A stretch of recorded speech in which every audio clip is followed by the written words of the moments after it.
आज आम्ही थांबलेल्या शिक्षक पदोन्नती प्रक्रियेबद्दल आपल्या राज्याचे तसेच आपल्या भारताचे आरोग्य राज्यमंत्री आदरणीय नामदार श्री प्रतापरावजी जाधव यांना थांबलेल्या शिक्षक पदोन्नतीच्या प्रक्रियेचं लवकरात लवकर त्या ठिकाणी पूर्ववत ती प्रक्रिया सुरू होण्यासाठी त्यांना निवेदन देऊन त्यांना एक आग्रही विनंती केली आहे की ही थांबलेली प्रक्रिया लवकरात लवकर पूर्ण करून त्या ठिकाणी शिक्षकांना यथायोग्य न्याय द्यावा, तद्वतच होणारं शैक्षणिक नुकसान त्या ठिकाणी थांबावं व उर्वरित पदोन्नतीने ज्या जागा रिक्त होतील त्या जागा पवित्र पोर्टलला दिल्या जाऊन त्या ठिकाणी नवीन शिक्षक भरती होईल, जेणेकरून नव सुशिक्षित शिक्षकांना सुद्धा त्या ठिकाणी यथायोग्य नोकरी मिळेल.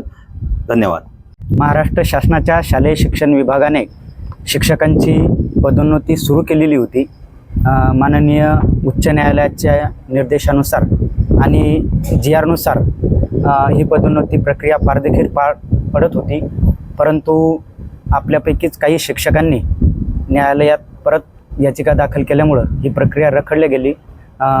तशी 9 जिल्ह्यांमध्ये ही प्रक्रिया पार पडलेली आहे. बुलढाणा जिल्ह्यामध्ये मात्र ही प्रक्रिया पार पडलेली नाही. तरी विद्यार्थ्यांचं शैक्षणिक नुकसान होत आहे. आमच्या सर्व शिक्षकांची मागणी ही आहे की ही रखडलेली पदोन्नतीची जी प्रक्रिया आहे ही ताबडतोब शासनाने सुरू करावी, अशी महाराष्ट्र शासनाच्या शालेय शिक्षण विभागाला आमच्या सर्वांची विनंती आहे. खरं म्हणजे विद्यार्थ्यांचं जे शैक्षणिक नुकसान होत आहे आणि ही जी मोठ्या प्रमाणात पदं रिक्त आहेत, ही पदोन्नतीनं जर भरल्या गेली तर उद्या पोर्टलला सुद्धा इतर शिक्षकांच्या जागा ज्या आहेत तर त्या अपलोड होऊ शकतात. म्हणून आमची शालेय शिक्षण विभागाला अशी विनंती आहे की त्यांनी ताबडतोब ही रखडलेली प्रक्रिया पार पाडावी. खरं म्हणजे हा ज्युनियर आणि सिनियरचा वाद नाही, हा मुळात थोडासा तारखेचा वाद आहे. तो तारखेचा वाद देखील न्यायालयीन निर्णयानुसार निकाली निघालेला आहे.